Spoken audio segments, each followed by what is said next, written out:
Hello, all you writers out there. It is Friday, and that means it's time to teach you everything you need to know to write, publish, and promote a great book. I'm Elizabeth Ann Atkins, co-founder of Two Sisters Writing and Publishing, and I'm here with our superstar author, Joanie Lindenmeyer, and we are going to talk with you about 4 surprising things about becoming a published author. Joanie, happy Friday. Happy Friday to you. You look beautiful in your all white. You're like an angel in an igloo today.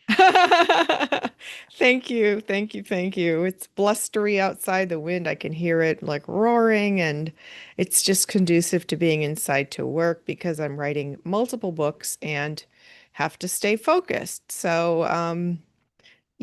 And how are you doing, Joni? I'm hanging in there. I've been fighting a cold for a couple days, so I'm a Yeah, little drained and exhausted and all that, and hadn't had one like in a long time. So, yeah, but that's okay. I yeah, think we all have those kind of days, don't we? for sure, for sure. It's going around, and my energy is, I'm in reserves right now. So we just got There to you keep go. pushing. And then we have those awesome high energy days that pop up. And that's really relevant to writing because we should do our writing on the days when we have the high energy and clarity. So today I'm doing minimal brain heavy lifting. And so you just roll with it. You roll with it. Right But I on. love our topic today, Joni, of 4 surprising things about becoming a published author. Do you want to start with one? Sure, sure. And I loved when you texted me that just a few minutes ago, and I'm going, oh, I love that. You're so creative, Elizabeth. And Thank it's you. like you always keep things in a positive sense. And I love that about you and Two Sisters and what you do. Thank So, you. okay, I'll jump in first and we're going to have a good time sharing. And I hope people that are listening right now that you jot down a few things too of what your surprises are. So, not just us. So, pretend you're sharing with us as well as I guess what I'm saying. I like it. Okay. All right. Here we go. Now, um, I'm just going to start off. All right. Here we go. So the first one is I was surprised that I could write. Seriously, when you're in the work mode as a teacher, I wrote lesson plans and I did all that kind of stuff work wise. But to actually write a book was amazing. And related to that goes to I was surprised that I was able to spill my guts out, put out my Ooh. entire authenticity of who I was as a person and all the things that have happened in my life. And let me jot down a few little notes here. So that I spilled my guts and that I found love and life again. Because when I wrote None Better, I was in the depths of despair. I was like big time grief. I didn't know if I could ever love again. I didn't know if I could ever be loved again. It was it was bigger than a book. It was my Wow. heart just screeching and reaching. And that's what happened when I became an author. I realized I could write, spill my guts. And in that process, I would find love in friendships, you, Catherine, other people, love of myself. And it was bigger than just a book. Oh, I don't know how wow, else to Johnny. describe that. It was deep in the soul, but I found love again. That's amazing. What a beautiful way to say all of that. Wow. Yeah, yeah, Amazing. yeah. That's Thank so you. cool. Yeah. Wow. That is like, so all you writers out there, this is one of the unexpected things and a surprise because it just kind of hits you and it's delightful. Absolutely delightful. And again, you Yes, don't really know it's coming because you're so focused yes, on writing the book, publishing the book, promoting the book, and then bam. I love that, right, Joni. right. So guess what my prop would be for that, Elizabeth? What's that? A box of Kleenex. Ah, I love that. That's so fun. And that's because what the surprise was, I found I could cry my way through stuff as I wrote. Cry of joy, cry of memories, cry of sadness. But it was like I went through boxes of Kleenex at the computer as I was typing, and I Mm, think that's true for all of us as writers. When we put our heart and soul into it, it's emotional. It's mm-hmm, emotional. mm-hmm. Oh Yeah. my So gosh, that's amazing. Well, mine is similar. My first one is that the joy of seeing your friends and family celebrate your book. I remember at my first book party, I sold hundreds of books, and I was looking forward to it, and I'd never experienced it. I'd never been to anybody else's book party either. So at this Oh, beautiful space that my mother hosted, and all these people came and they were so happy, and it was a beautiful celebration. And I just remember, like, wow, I didn't see this coming. I didn't expect or know how awesome this would be, of how people are so proud of me. And they're like, I can't believe this is your first book. It's so good. It became a bestseller. And that was just amazing. I can still see myself there signing the books and like just feeling all the love of people who um who were celebrating and proud of me. mm-hmm, And then mm-hmm. my second one is related in that book clubs. I wasn't, I never foresaw this either, but this was a long time ago before the internet and social media. So it was all word of mouth and old-fashioned telephones. And I was invited to several book clubs. And I would just walk into the host's home. And I remember one of the first ones was the lady invited me to her house, and there were, I don't know, 10 women there. And she guided me into the dining room, and the lady at the head of the table like shrieked. She was so excited. She was a Detroit police sergeant, and she had read my book and she loved it. And she didn't know I was coming to the book club meeting. And she Oh, was overjoyed. It was the best. It was like, wow, this lady's happy to meet me, and she read my book and she loved it. And then the icing on the cake literally is they made a cake that looked like the book cover. And so they had a cake, and then they sat around and they're talking about these characters that I literally made up with my imagination, talking mhm. about them like they're real, they impacted people, and it was just incredible. So then I had lots of book club experiences at people's homes. I would usually sell books there too when I had more books later, so I made money with it. And then there were some in restaurants, and it was just an absolute delight. I love doing book clubs.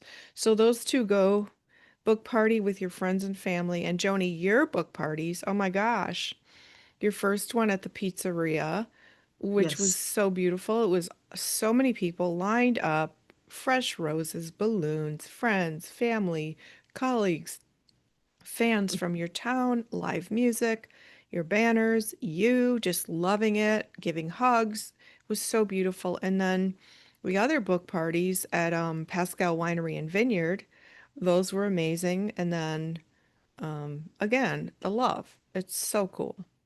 Yep. Yep. Yep. Yep. That's exciting. And that brings up my second one too. And it takes a team. It Mm, takes a team. That totally surprised me. I had no idea going into writing a book and being an author that how much of a team you need. And not just to accomplish the writing and the editing and the production of the book, but it's the spreading of the word, it's the promotion, it's the book events, it's people surprising you and bringing you roses. And or I went to a youth book club meeting, and how a youth made specialized homemade poppy seed muffins and brought me a rose because it represented the last chapter of the book. Here is a 16-year-old young person doing this, and it's like, it was so touching. I didn't know them from Adam. They didn't know me other than they had read the book.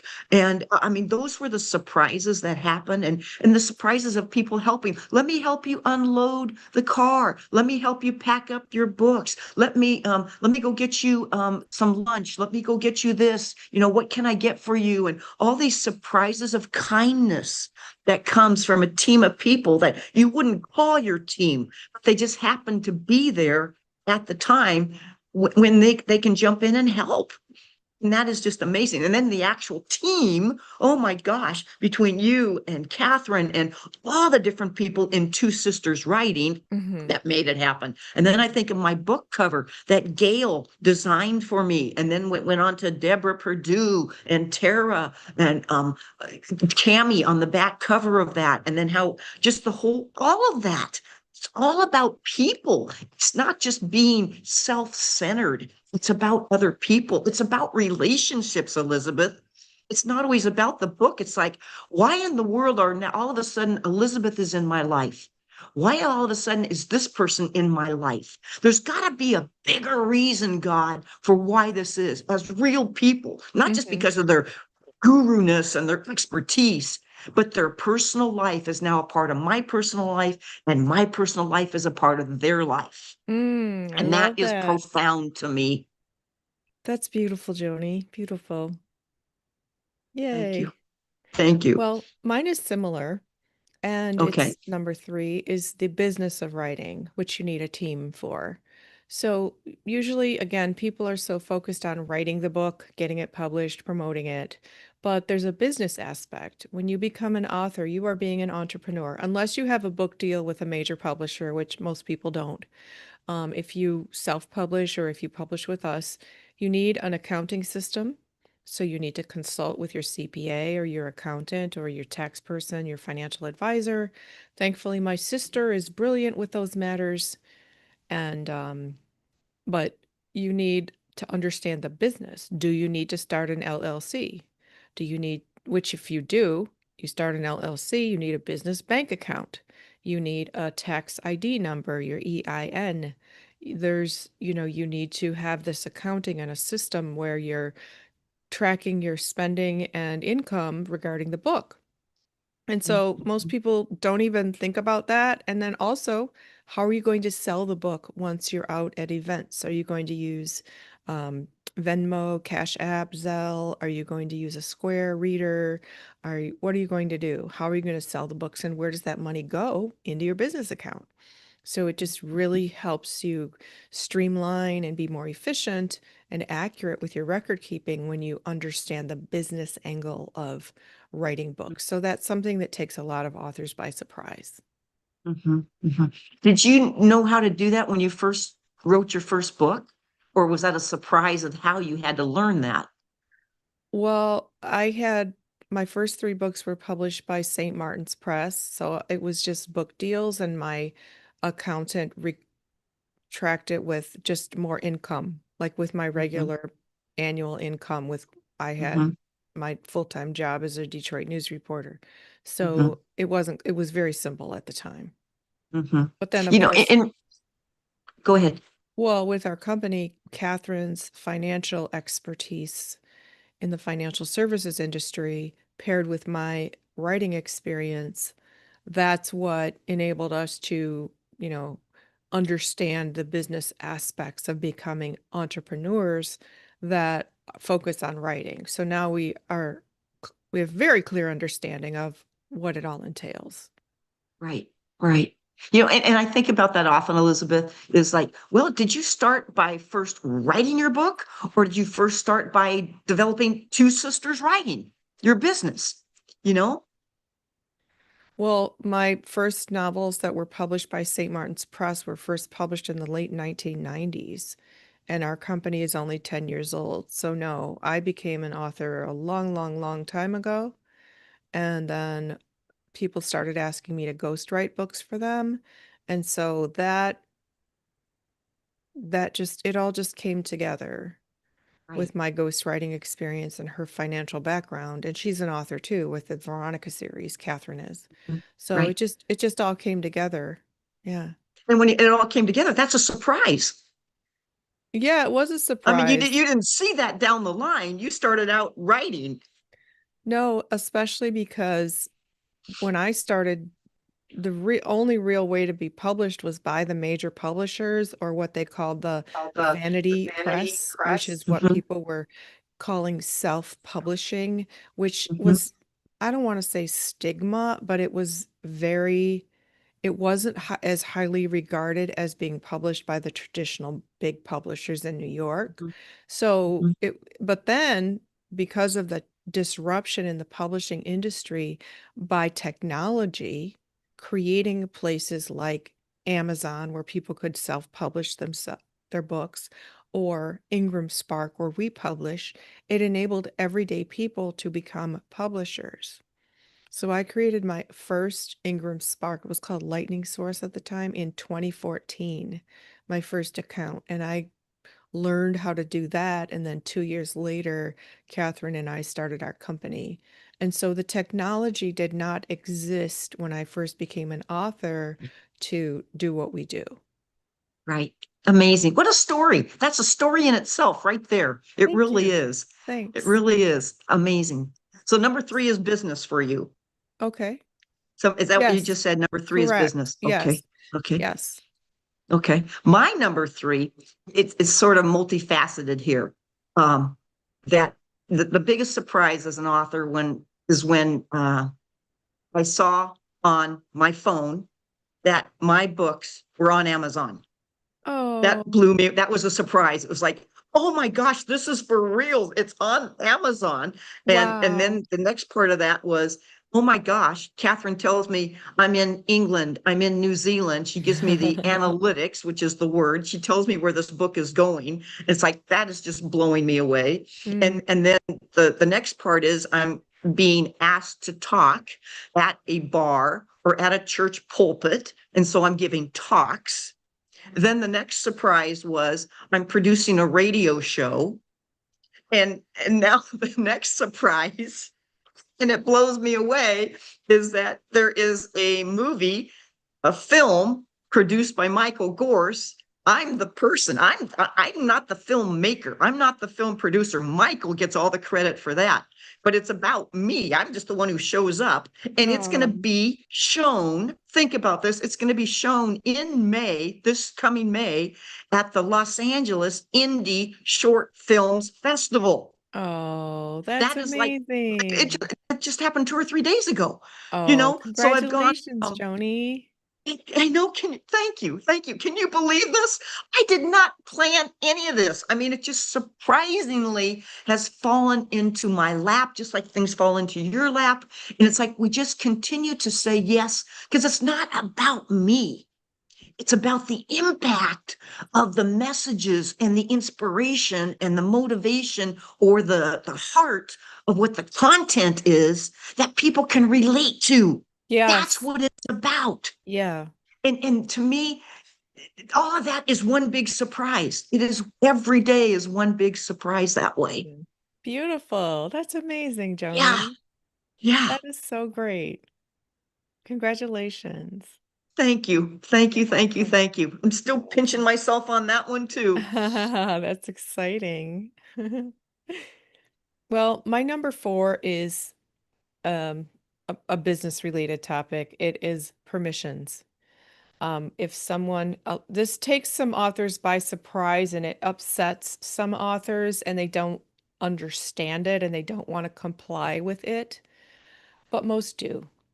And that is that if you want to reprint an excerpt from someone else's book or song lyrics or movie lines or something from the New York Times or a major newspaper or magazine, you have to obtain written permission from the copyright owner. That would be the record company, the publisher, the author. If it's a photograph, the photographer.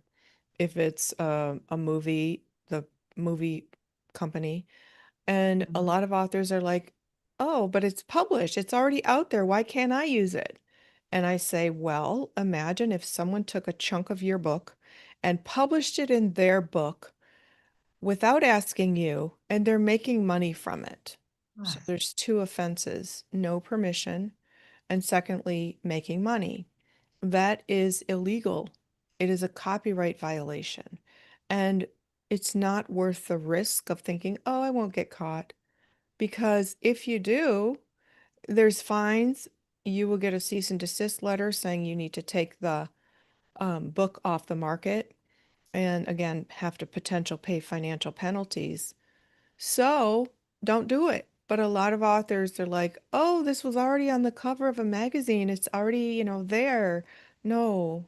So permissions. So this means that if you're going to use an excerpt from a book, you need to contact the publisher and ask. And many of our authors do this and they get a yes, they get permission, and then they're free to use it. Secondly, some get a no.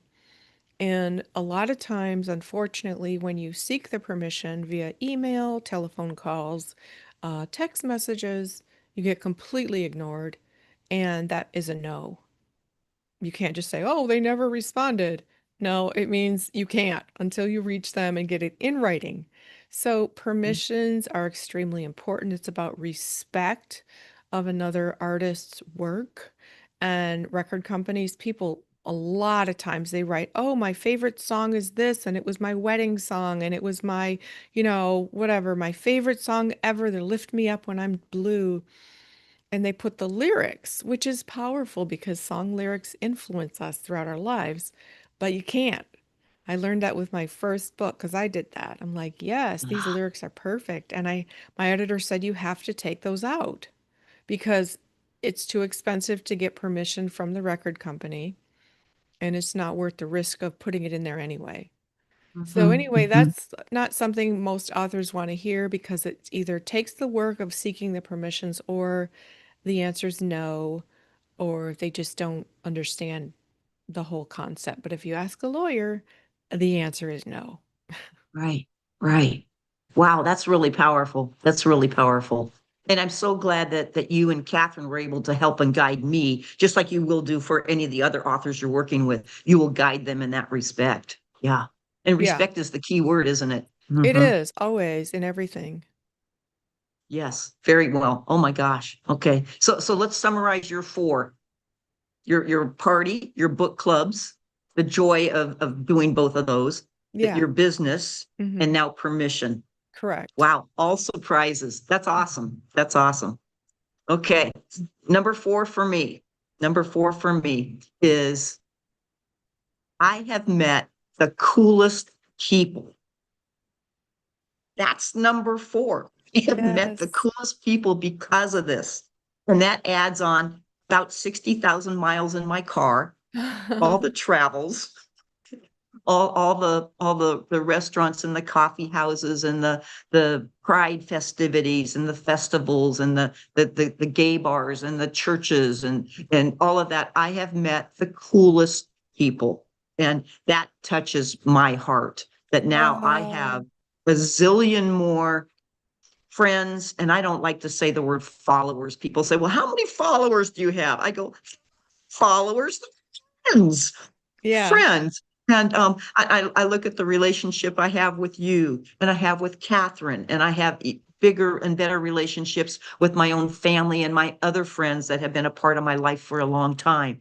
But that, again, it comes back to that relationships to me. I am such a people person. Um, and that's that. I thank all of you for being in my life, whether that's a text message or we met somewhere or we are continuing to be friends and I'm staying at your house and we're hanging out or we're going on a trip or we don't know what we're doing. But you know what? Because when it comes down to it, a house is a house, a book is a book. But when you're on your deathbed or time in life is just about over, you're going to rely on that friend. You're going to want to hold that hand or look in somebody's eyes and just know that you have given everything you can to that friendship and to that love, and it's been mutual. And so Oh, that's to me, that's the beautiful. thing. It's just a cool thing, all the people that I've met, and I'm honored and Yes. cherished. Oh, oh my gosh, Tony. That is awesome. That is a perfect number four to wrap it all up. I love it. Yeah. And look how different we are, but yet we're the same, Elizabeth. I think that's really cool, you Yes. know. Uh-huh. And what a great topic. Four surprise things from becoming an author. And Yeah, and and what will be the next four things maybe for you? You ever thought about that? the next four surprises, Yes. I don't know what they are yet. Right. Isn't that the coolest thing? It is because cool things always happen. Like I was recently writing about all the experiences I've had as a ghostwriter that are so incredible. And they're Mm-hmm. things that most people probably never experience. And Mm-hmm. so yeah, that there I don't know what they are yet. I'm super excited to find out though. Right. And who the next person might be that you do a ghostwriting for, or who the next person is that you are helping become an author.